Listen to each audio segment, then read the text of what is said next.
međuvremenu sletilo više čarter aviona, sastaju se predsjednici našeg regiona, od crnih limuzina se formirala kolona, svi žur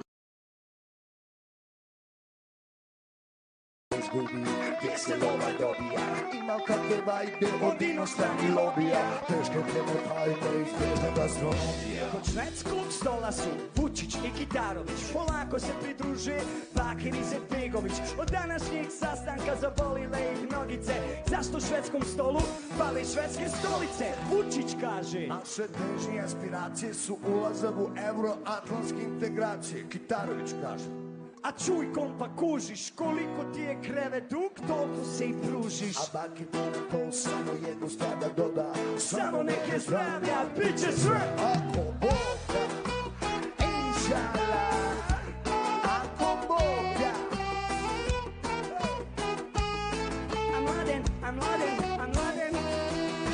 Mladen Ivanić puni lumira, dobio je šita od zvaničnog Alžira. U oblaku dima dok uzima gitaru, kaže hajde va da zapjevamo onu našu staru. Kako ide Zenica? 6, 2, 3, svi! Politika je kurva, ubila je bomba. Džaba svi smo isti, svi smo ista goma. Ajde, Zenico, pjevaj! A sve tri delegacije stoji na balkonu, u dobroj atmosferi na laganom fazonu. Da li od rakije ili dobrog šita, svima se učinilo da čuju druga tita.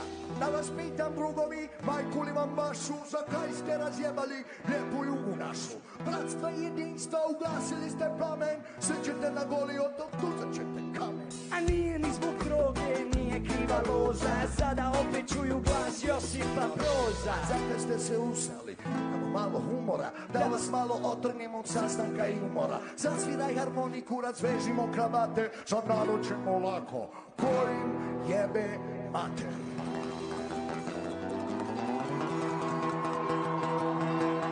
A znaš šta? Neka puše, srednji prst u zrak!